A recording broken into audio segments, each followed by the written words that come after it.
ओम शान्ति। आज 2077 साल वैशाख 6 गते शनिबार 18/4/2020 को बाबाको साकार मुरली छ। मुख्य सारमा बाबा भन्नुहुन्छ, मिठे बच्चे, यस पुरानो पतित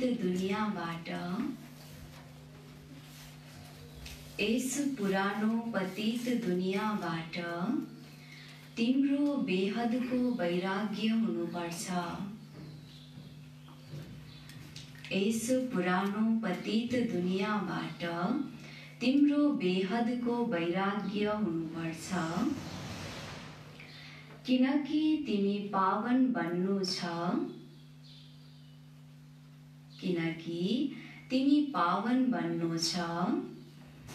तिम्रो चढ्ती कलाबाट सबैको भलो हुन्छ।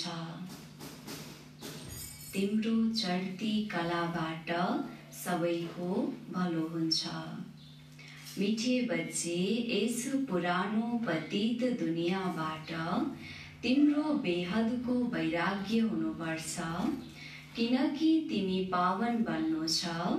तिम्रो चढ्ती कलाबाट सबैको भलो हुन्छ। प्रश्न: भनिन्छ आत्मा आफ्नै शत्रु आफ्नै मित्र हो, सच्चा मित्रता के हो? भनिन्छ आत्मा आफ्नै शत्रु हो आफ्नै मित्र हो, सच्चा मित्रता के हो? बाबाको उत्तर: एक बाबाको श्रीमतमा सधैँ चलिरहनु,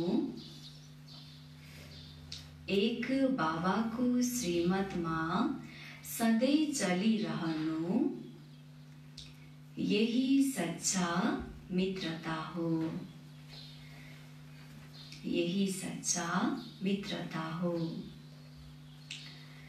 सच्चा मित्रता हो एक बाबाको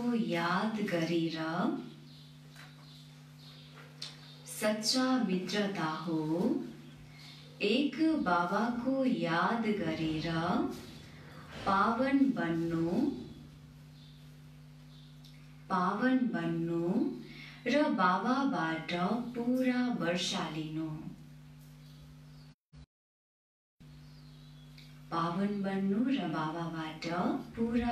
लिनु। यो मित्रता गर्ने युक्ति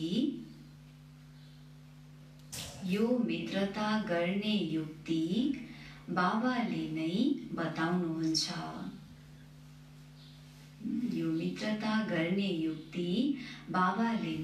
बताउनुहुन्छ।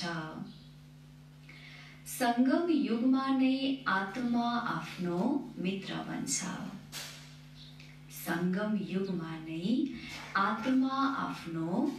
बन्छ। बाबाले आज प्रश्नमा सोध्नुभएको छ। भनिन्छ आत्मा आफ्नै शत्रु आफ्नै मित्र हो, सच्चा मित्रता के हो? बाबा उत्तरमा भन्नुहुन्छ, एक बाबाको श्रीमतमा सधैँ चलिरहनु, यही सच्चा मित्रता हो। हामी आफ्नै मित्र कसरी बन्न सकिँदो रहेछ त? जब हामी बाबाको श्रीमतमा सधैँ चलिरहन्छौँ, यही नै के रहेछ त? हामी आफू आफ्नै मित्र बन्नु रहेछ। र बाबा भन्नुहुन्छ सच्चा मित्रता हो एक बाबाको याद गरेर पावन बन्नु र बाबाबाट पूरा वर्षा लिनु। यो मित्रता गर्ने युक्ति बाबाले नै बताउनुहुन्छ। संगम युगमा नै आत्मा आफ्नो मित्र बन्छ। गीतमा छ, तूने रात गवाई सोके, दिन गवाया खाके। ओम शान्ति। हुन त यो गीत हो भक्ति मार्गको। सारा दुनिया गीत गाउँछन् वा शास्त्र पढ्छन्, तीर्थमा जान्छन्, त्यो सबै हो भक्ति मार्ग। ज्ञान केलाई भनिन्छ? भक्ति मार्ग केलाई भनिन्छ? यो कुरा तिमी बच्चाहरूले नै बुझेका छौ। वेद, शास्त्र, उपनिषद आदि यी सबै हुन् भक्तिका। ज्ञान प्राप्तिको लागि वेद पढिन्छ, शास्त्र पढिन्छ, उपनिषदहरू पढिन्छ, तर बाबाले भन्नुहुन्छ यी सबै के रहेछन् त भक्तिका सामग्रीहरू हुन्।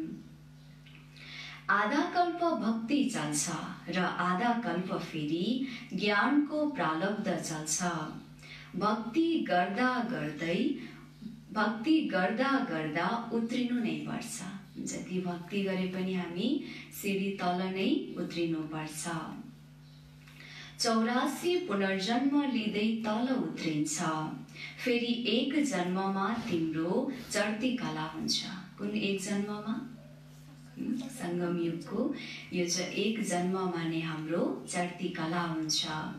यसलाई भनिन्छ ज्ञान मार्ग। ज्ञानको लागि गाइन्छ 1 सेकेन्डमा जीवन मुक्ति। ज्ञान प्राप्त गरेपछि जीवन मुक्ति पाउनको लागि धेरै समय लाग्दैन हैन। त्यही भएर बाबाले भन्नुहुन्छ 1 सेकेन्डमा जीवन मुक्ति भन्ने गाइन्छ। रावण राज्य जुन द्वापरदेखि चल्दै आउँछ त्यो खत्म भएर राम राज्य स्थापना हुन्छ। ड्रामामा जब तिम्रो 84 जन्म पूरा हुन्छ तब चढ्ती कलाबाट सबैको भलो हुन्छ हैन। हाम्रो चढ्ती कलाबाट सबैको भलो हुन्छ। यी अक्षर कहीं न कहीं कुनै शास्त्रमा छ, चढ्ती कला सर्वको भला। सर्वको सद्गति गर्नेवाला त एउटै बाबा हुनुहुन्छ नि। सन्यासी उदासी त अनेक प्रकारका छन्, धेरै मतान्तर छन्। जसरी शास्त्रमा लेखिएको छ कल्पको आयु लाखौं वर्ष भन्छन्, शंकराचार्यको मत निस्किएको 10,000 वर्ष भयो। कति फरक परेको छ। कसैले फेरि भन्छन् यति हजार। कलियुगमा छन् अनेक मनुष्य, अनेक मत, अनेक धर्म। सतयुगमा हुन्छ नै एक मत। बाबा बसेर तिमी बच्चाहरूलाई यस सृष्टिको आदि मध्य अन्त्यको ज्ञान सुनाउनुहुन्छ। यो सुनाउन पनि कति समय लाग्छ, सुनाइ नै रहनुहुन्छ। यस्तो भन्न सकिँदैन पहिला नै किन यो सुनाउनु भएन। बाबाले एकैचोटि किन सुनाउनुहुन्न? किन सुनाउनुहुन्न? जसरी स्कुलमा पनि के हुन्छ, एकैचोटि पढाइन्छ र पढाइँदैन। त बाबा भन्नुहुन्छ पढाइ विद्यालयमा पढाइ क्रमशः हुन्छ। साना बच्चाहरूका कर्मेन्द्रिय साना हुन्छन्, त्यसैले उनलाई थोरै सिकाइन्छ। फेरि जति जति अङ्गहरू ठुला हुँदै जान्छन् बुद्धिको ताला खुल्दै जान्छ। त्यस्तै हामी पनि बाबाको ज्ञानमा सुरुमा आउँदाखेरि बाबाले त्यसरी नै सुनाउनुहुन्छ। जति हामी ठुलो हुँदै जान्छौँ ईश्वरीय ज्ञानमा पनि बाबाको ज्ञान पनि त्यति नै गहिरो तरिकाले बाबाले फेरि सबै रहस्यहरू खोल्दै जानुहुन्छ। पढाइ धारणा गर्दै जान्छन्। साना बच्चाहरूको बुद्धिमा केही पनि धारणा हुन सक्दैन। ठुलो भएपछि फेरि वकिल, न्यायाधीश आदि बन्छन्। यसमा पनि यस्तै हो। कसैको बुद्धिमा धारणा राम्रो हुन्छ। बाबा भन्नुहुन्छ म आएको छु पतितबाट पावन बनाउन। त्यसैले अब पतित दुनियाँबाट वैराग्य हुनुपर्छ। यो पुरानो पतित दुनियाँबाट वैराग्य हुनुपर्छ। आत्मा पावन बनेपछि फेरि पतित दुनियाँमा रहन सक्दैन। हाम्रो आत्मा पावन बनिसकेपछि यो पतित दुनियाँमा रहन सक्दैन। पतित दुनियाँमा आत्मा पनि पतित हुन्छ, मानिसहरू पनि पतित हुन्छन्। पावन दुनियाँमा मानिस पनि पावन, पतित दुनियाँमा मानिसहरू पनि पतित हुन्छन्। यो हो नै रावण राज्य। यथा राजा रानी तथा प्रजा। जस्तो राजा रानी त्यस्तै प्रजा। पावन राजा रानी हुँदाखेरि प्रजा पनि त्यस्तै हुन्छन् हैन। पतित राजा रानी हुँदाखेरि प्रजा पनि पतित हुन्छन्। यो सारा ज्ञान हो बुद्धिद्वारा बुझ्ने। यस समयमा सबैको बाबासँग कस्तो बुद्धि छ? विपरीत बुद्धि छ। तिमी बच्चाहरूले त बाबालाई याद गर्छौ, भित्र बाबामा प्यार छ, आत्मामा बाबाको लागि प्यार छ। प्यार छ नि, छ कि छैन? त बाबा भन्नुहुन्छ आदर छ किनकि बाबालाई चिनेका छौ। यहाँ तिमी सम्मुखमा छौ, शिव बाबाद्वारा सुनिरहेका छौ। वहाँ मानिस सृष्टिका बीज रूप, ज्ञानका सागर, प्रेमका सागर, आनन्दका सागर हुनुहुन्छ। गीता ज्ञान दाता परमपिता त्रिमूर्ति शिव परमात्मा उपाज त्रिमूर्ति अक्षर अवश्य राख्नुपर्छ, किनकि त्रिमूर्तिको त गायन छ नि। ब्रह्माद्वारा स्थापना छ भने अवश्य ब्रह्माद्वारा नै ज्ञान सुनाउनु हुन्छ। कृष्णले त यस्तो भन्दैनन्, शिव भगवानुवाच प्रेरणाबाट केही हुँदैन, न उनमा शिव बाबाको प्रवेशता हुन सक्छ। कृष्ण हुँदाखेरि कृष्णको शरीरमा आएर शिव बाबाको प्रवेशता हुँदैन। त बाबा भन्नुहुन्छ शिव बाबा त पराई देशमा आउनुहुन्छ। सतयुग त कृष्णको देश हो नि। दुवैको महिमा बेग्ला बेग्लै छ। बाबाको महिमा बेग्लै छ, कृष्णको महिमा फेरि बेग्लै छ। मुख्य कुरा नै यो हो हैन, कृष्णलाई र बाबालाई चिन्नु। शिव परमात्माको हुनुहुन्छ र कृष्णको हुनुहुन्छ, यो भेदलाई छुट्याउनु नै बाबा भन्नुहुन्छ यो मुख्य कुरा हो। सतयुगमा गीता त कसैले पढ्दैनन्, भक्ति मार्गमा त जन्म जन्मान्तर पर्छन्। ज्ञान मार्गमा त त्यो हुन सक्दैन। ज्ञान मार्गमा ज्ञान त हामीले एकपटक मात्र प्राप्त गर्छौं, र भक्ति के हुन्छ? बाबा भन्नुहुन्छ जन्म जन्मान्तर चल्दै आउँछ। भक्ति मार्गमा ज्ञानको कुरा हुन सक्दैन। अहिले रचयिता बाबाले नै रचनाको आदि मध्य अन्त्यको ज्ञान दिनुहुन्छ। मानिसहरू त रचयिता हुन सक्दैनन्, मानिसहरूले त रचयिता हो भन्न सक्दैनन्। बाबा स्वयं भन्नुहुन्छ म मनुष्य सृष्टिको बीज रूप हुँ। म ज्ञानको सागर, प्रेमको सागर, सर्वका सद्गति दाता हुँ। कृष्णको महिमा नै बेग्लै छ। कृष्णको महिमा फेरि के छ? सर्वगुण सम्पन्न हैन, 16 कला सम्पूर्ण, सम्पूर्ण निर्विकारी भनेर गायन गरिन्छ। बाबालाई फेरि के भनिन्छ? ज्ञानको सागर, प्रेमको सागर भनिन्छ।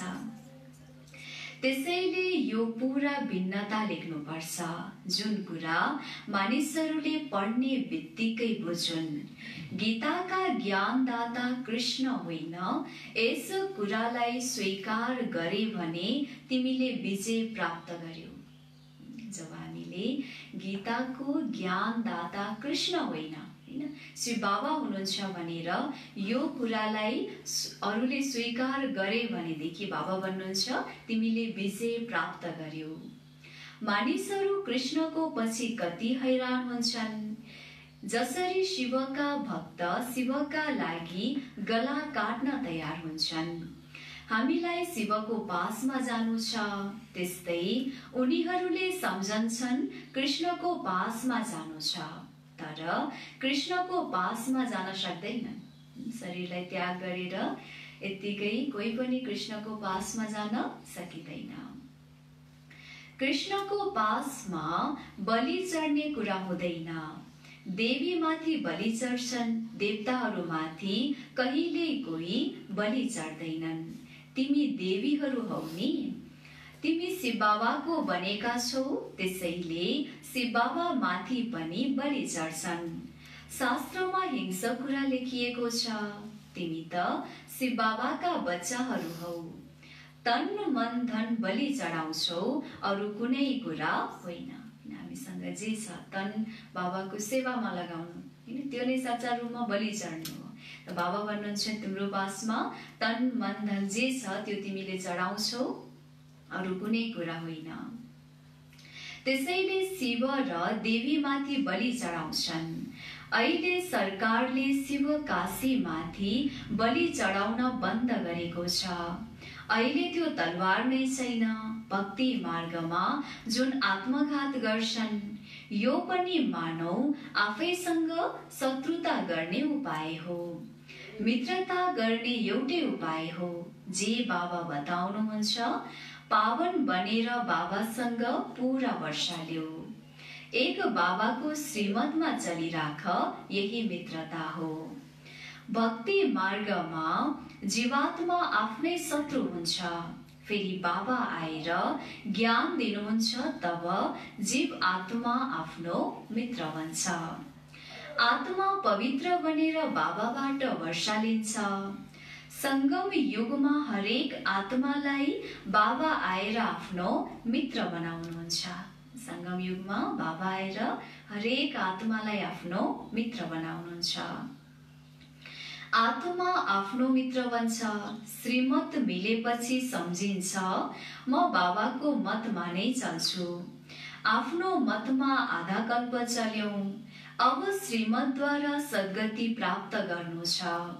यसमा आफ्नो मत चल्न सक्दैन। बाबाले त केवल मत दिनुहुन्छ, तिमी देवता बन्न आएका हौ नि।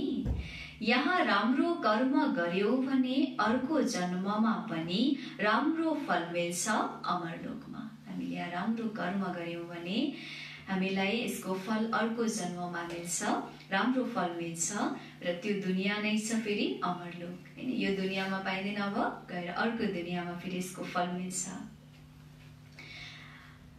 यो त हुने मृत्युलोक। यो रहस्य पनि तिमी बच्चाहरूले नै बुझेका छौ, त्यो पनि नम्बरवार। कसैको बुद्धिमा राम्ररी धारणा हुन्छ, कसैले धारणा गर्न सक्दैनन् भने यसमा टिचरले के गर्न सक्छ? कृपा वा आशीर्वाद माग्छौ र? टिचर त पढाएर आफ्नो घरमा जान्छन्। विद्यालयमा पहिला पहिला खुदालाई पुकार्छन्, हे खुदा, हामीलाई पास गरिदिनु भयो भने हामी भोग लगाउने छौं। टिचरलाई कहिल्यै पनि भन्दैनन् आशीर्वाद दिनुहोस्।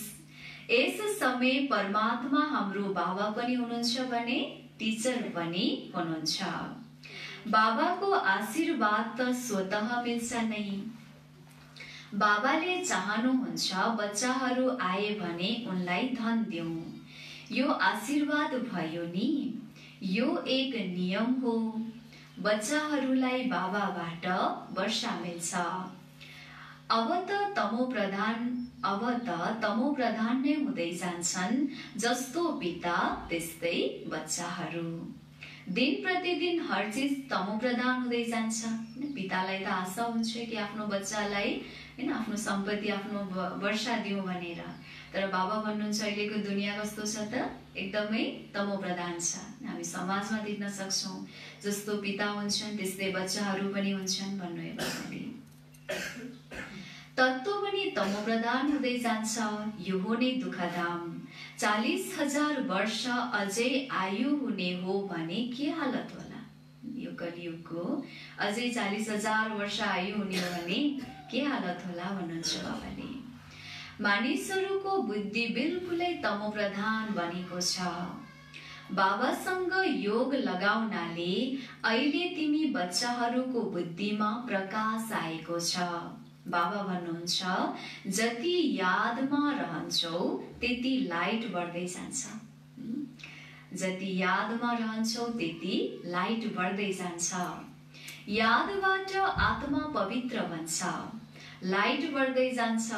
याद नै गर्दैनौ भने लाइट मिल्दैन। बाबालाई याद गर्दैनौ भने हामीलाई लाइट मिल्दैन। यादबाट लाइट वृद्धि भइरहन्छ। याद गरेनौ, अझै कुनै विकर्म गर्यौ भने लाइट कम हुन्छ। तिमीले पुरुषार्थ गर्छौ सतो प्रधान बन्ने। यो धेरै बुझ्नुपर्ने कुरा हो। यादबाट नै तिम्रो आत्मा पवित्र हुँदै जान्छ। तिमीले लेख्न पनि सक्छौ। यो रचयिता र रचनाको ज्ञान श्री कृष्णले दिन सक्दैनन्। त्यो त हो प्रारब्ध। यो पनि लेख्नुपर्छ, 84औं अन्तिम जन्ममा श्री कृष्णको आत्माले फेरि ज्ञान लिइरहेको छ, फेरि पहिलो नम्बरमा जान्छ। बाबाले दिनुभएको यो ज्ञानबाट नै प्रारब्धको रूपमा अथवा श्री कृष्णको आत्माले पनि त्यो प्रारब्धको रूपमा प्राप्त गर्ने रहेछ। बाँकी श्री कृष्णले आएर चाहिँ यो सृष्टिको आदि मध्य अन्त्यको ज्ञान दिनुहुन्न। बाबाले यो पनि सम्झाउनु भएको छ, सतयुगमा 9 लाख नै हुन्छन्, फेरि त्यसबाट वृद्धि पनि हुन्छ नि। दास दासीहरू पनि धेरै हुन्छन् नि, जसले पुरा 84 जन्म लिन्छन्। 84 जन्मको नै गणना हुन्छ। जसले राम्ररी परीक्षा पास गर्छन् उनीहरू पहिला पहिला आउँछन्। जति ढिलो आउँछन् त्यति घर पुरानो त भनिन्छ नि।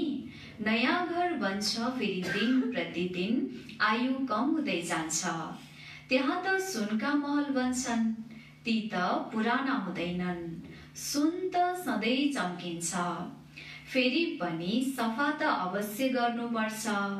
गहना पक्का सुनका बनाए पनि अन्त्यमा चमक त कम हुँदै जान्छ, फेरि तिनलाई पालिस गर्नुपर्छ। तिमी बच्चाहरूलाई सधैँ यो खुसी रहनुपर्छ, हामी नयाँ दुनियाँमा जान्छौँ। यस नर्कमा यो अन्तिम जन्म हो। यी आँखाद्वारा जे देखेका छौ बुझेका छौ यो पुरानो दुनियाँ पुरानो शरीर हो। अब हामीले सतयुग नयाँ दुनियाँमा नयाँ शरीर लिनु छ। यो हामीले जति बाहिर रूपमा यो शरीर जस्तो देखे तापनि बाबाले के भन्नुभयो त, यो पुरानो दुनियाँ हो र पुरानो शरीर हो। हामीले अब यो सबै चिजलाई छोडेर नयाँ दुनियाँमा नयाँ शरीर लिनु छ। 5 तत्त्व पनि नयाँ हुन्छन्। यस्तो विचार सागर मन्थन गर्नुपर्छ। यो पढाइ हो नि, अन्त्यसम्म तिम्रो यो पढाइ चल्छ। पढाइ बन्द भएपछि के हुन्छ? पढाइ बन्द भएपछि विनाश हुन्छ। त्यसैले आफूलाई विद्यार्थी सम्झेर भगवानले हामीलाई पढाउनुहुन्छ, यो खुसीमा रहनुपर्छ। यो खुसी कुनै कम कहाँ हो र? जब स्मृति रहन्छ कि मलाई स्वयं भगवानले पढाउनु भएको छ, म ईश्वरीय विद्यार्थी हुँ भन्ने स्मृति भयो भने बाबा भन्नुहुन्छ एकदमै धेरै खुसी पनि हुन्छ। तर साथसाथै मायाले पनि उल्टो कर्म गराइदिन्छ। 5-6 वर्ष पवित्र रहन्छन्, फेरि मायाले गिराइदिन्छ। एकपटक गिरेपछि फेरि त्यो अवस्था हुन सक्दैन। हामी गिर्यौं भन्ने घृणा आउँछ। अब तिमी बच्चाहरूले सारा स्मृति राख्नु छ। यस जन्ममा जे पाप गरिएको छ हरेक आत्मालाई आफ्नो जीवनको त थाहा हुन्छ नि। कोही मन्द बुद्धि, कोही विशाल बुद्धि हुन्छन्। सानो उमेरको इतिहास त याद रहन्छ नि। यी बाबाले पनि सानो छँदाको इतिहास सुनाउँछन्। कुन बाबाले? ब्रह्मा बाबाले। बाबालाई त्यो घर आदि पनि याद छ, तर अहिले त त्यहाँ पनि सबै नयाँ घर बनेका होलान्। 6 वर्षदेखिको आफ्नो जीवन कहानी याद रहन्छ। यदि भुल्यौ भने मन्द बुद्धि भनिन्छ। बाबा भन्नुहुन्छ आफ्नो जीवन कहानी के गर्ने होला? बाबा भन्नुहुन्छ आफ्नो जीवन कहानी लेख। जीवनको कुरा हो नि, थाहा हुन्छ जीवनमा कति चमत्कार भएको थियो। गान्धी नेहरूका कति ठुला ठुला पुस्तक बन्छन्। वास्तवमा तिम्रो जीवन त धेरै मूल्यवान छ। आश्चर्यजनक जीवन यो हो, अति मूल्यवान अमूल्य जीवन। यसको मूल्य नै बताउन सकिँदैन। बाबाले भन्नुहुन्छ हाम्रो जीवनको अति नै मूल्य छ, यसको मूल्य बताउन सकिँदैन। यस समयमा तिमीले नै सेवा गर्छौ। यी लक्ष्मी नारायणले केही पनि सेवा गर्दैनन्। लक्ष्मी नारायणको जन्म भन्दा पनि हाम्रो जन्म महान छ भन्नुहुन्छ बाबाले, किनभने लक्ष्मी नारायणले सेवा गर्नुहुन्न, हामीले विश्वको सेवा गर्छौं। तिम्रो जीवन धेरै मूल्यवान छ, जबकि अरूको पनि यस्तो जीवन बनाउने सेवा गर्छौ। जसले राम्ररी सेवा गर्छन् ती गायन लायक हुन्छन्। वैष्णव देवीका पनि मन्दिर छन् नि। अब तिमी सच्चा सच्चा वैष्णव बन्छौ। वैष्णव अर्थात् जो पवित्र छन्। अहिले तिम्रो खानपिन पनि पवित्र छ। पहिलो नम्बरको विकारमा त तिमी पवित्र छौ नै। यो सबै ब्रह्मकुमार कुमारीहरू जगत अम्बाका बच्चाहरू हुन् नि। ब्रह्मा र सरस्वती। बाँकी बच्चाहरू हुन् उनका सन्तान। नम्बरवार देवीहरू पनि छन् जसको पूजा हुन्छ। बाँकी यति पूजाहरू आदि दिएको छ त्यो सबै हो फाल्तु। तिमीले धेरैलाई आफू समान बनाउँछौ, त्यसैले भुजा दिएका छन्। ब्रह्मालाई पनि 100 भुजावाला 1000 भुजावाला देखाउँछन्। यो सबै भक्ति मार्गको कुरा हो। तिमीलाई फेरि बाबा भन्नुहुन्छ, दैवी गुण पनि धारण गर्नु छ।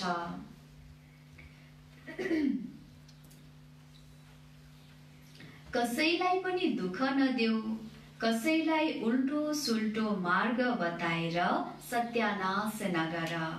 एउटा नै मुख्य कुरा सम्झाउनु पर्छ, बाबा र वर्षालाई याद गरौँ।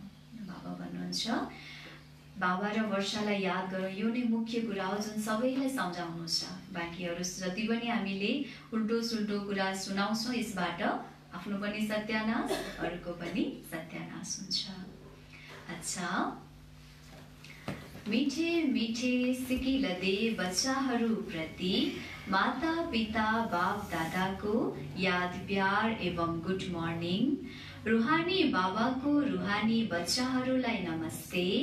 रुहानी बच्चाहरूको रुहानी बाबालाई याद प्यार एवं गुड मर्निङ बाबा। नमस्ते बाबा, नमस्ते।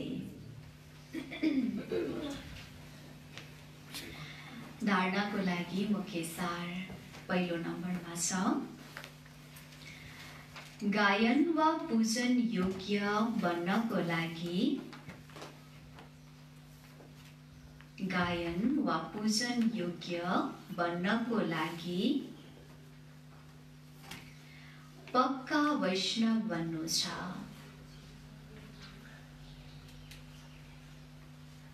गायन वा पूजन योग्य बन्नको लागि पक्का वैष्णव बन्नु छ। खानपिनको शुद्धिको साथै,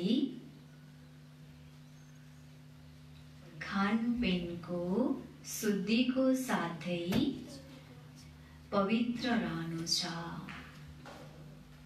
खानपिनको शुद्धिको साथै पवित्र रहनु छ। यस अमूल्य जीवनमा, यस अमूल्य जीवनमा सेवा गरेर, सेवा गरेर धेरैको जीवन श्रेष्ठ बनाउनु छ। यस अमूल्य जीवनमा सेवा गरेर धेरैको जीवन श्रेष्ठ बनाउनु छ। दोस्रो नम्बर, बाबासँग यस्तो योग लगाउनु पर्छ, बाबासँग यस्तो योग लगाउनु पर्छ जसबाट आत्माको लाइट बढ्दै जाओस्। बाबासँग यस्तो योग लगाउनु पर्छ जसबाट आत्माको लाइट बढ्दै जाओस्। कुनै पनि विकर्म गरेर, कुनै पनि विकर्म गरेर लाइट कम गर्नु छैन, लाइट कम गर्नु छैन। आफूसँग मित्रता गर्नु छ, आफूसँग मित्रता गर्नु छ। बाबाले आज धारणाको लागि मुख्य सारमा पहिलो नम्बरमा भन्नुभएको छ, गायन वा पूजन योग्य बन्नको लागि पक्का वैष्णव बन्नु छ। खानपिनको शुद्धिको साथै पवित्र रहनु छ। यस अमूल्य जीवनमा सेवा गरेर धेरैको जीवन श्रेष्ठ बनाउनु छ। दोस्रो नम्बरमा बाबासँग यस्तो योग लगाउनु पर्छ जसबाट आत्माको लाइट बढ्दै जाओस्। आज बाबाले भन्नुभएको छ जति बाबालाई याद गरिन्छ त्यति नै आत्माको लाइट बढ्दै जान्छ, बाबाबाट प्रकाश मिल्छ। कुनै पनि विकर्म गरेर लाइट कम गर्नु छैन। बाबालाई पनि याद गर्छौँ तर विकर्म पनि गर्दै गयो भने के हुन्छ, लाइट कम हुन्छ। आफूसँग मित्रता गर्नु छ। बाबालाई याद गर्ने, बाबाको श्रीमतमा चल्नु भनेको नै आफैसँग मित्रता गर्नु हो। आजको वरदान छ देह अभिमानको रयल रूपलाई, देह अभिमानको रयल रूपलाई समाप्त गर्ने साक्षी द्रष्टा भव। देह अभिमानको रयल रूपलाई समाप्त गर्ने साक्षी द्रष्टा भव। विस्तारमा छ अरूको कुरालाई रिगार्ड नदिनु, अरूको कुरालाई रिगार्ड नदिनु, कट गर्नु, कट गर्नु यो पनि देह अभिमानको रयल रूप हो। यो पनि देह अभिमानको रयल रूप हो। जसले आफ्नो र अरूको अपमान गराउँछ, जसले आफ्नो र अरूको अपमान गराउँछ। किनकि जसले कट गर्छ, किनकि जसले कट गर्छ उसलाई अभिमान आउँछ, उसलाई अभिमान आउँछ। र जसको कुरालाई कट गरिन्छ, जसको कुरालाई कट गरिन्छ उसलाई अपमान अनुभव हुन्छ, उसलाई अपमान अनुभव हुन्छ। त्यसैले साक्षी द्रष्टाको वरदानलाई स्मृतिमा राखेर, त्यसैले साक्षी दृष्टाको वरदानलाई स्मृतिमा राखेर ड्रामाको कवच, ड्रामाको कवच र ड्रामाको लिकमा रहेर,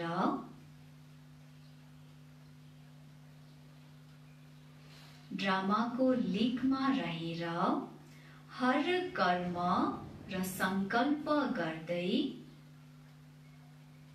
हर कर्म र संकल्प गर्दै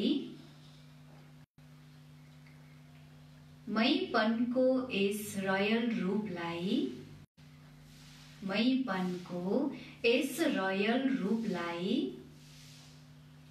समाप्त गरेर,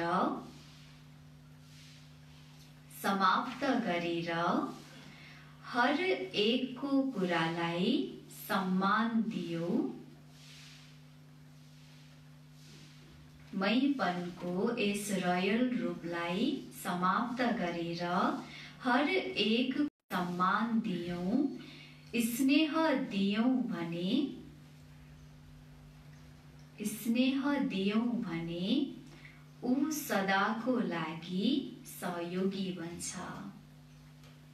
बाबा भन्नुहुन्छ मैपनको यस रयल रूपलाई समाप्त गरेर हर एकको कुरालाई सम्मान दियौं, स्नेह दियौं भने ऊ सदाको लागि सहयोगी बन्छ। विस्तार एकपटक फेरि अरूको कुरालाई रिगार्ड नदिनु, कट गर्नु यो पनि देह अभिमानको रयल रूप हो। जसले आफ्नो र अरूको अपमान गराउँछ, किनकि जसले कट गर्छ उसलाई अभिमान आउँछ। र जसको कुरालाई कट गरिन्छ उसलाई अपमान अनुभव हुन्छ। त्यसैले साक्षी दृष्टाको वरदानलाई स्मृतिमा राखेर ड्रामाको कवच र ड्रामाको लिकमा रहेर हर कर्म र संकल्प गर्दै मैपनको यस रयल रूपलाई समाप्त गरेर हर एकको कुरालाई सम्मान दियो, स्नेह दियौ भने ऊ सदाको लागि सहयोगी बन्छ।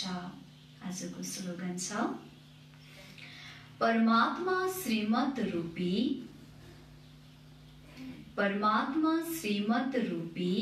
जलको आधारबाट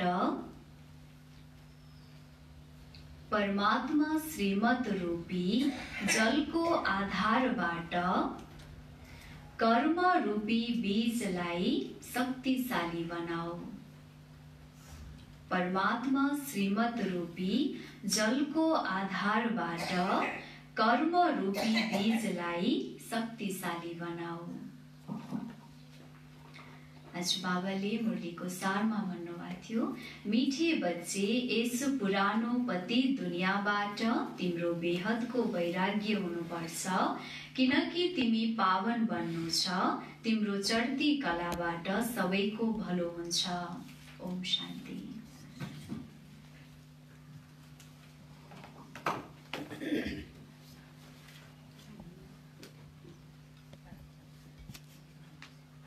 ओम शान्ति।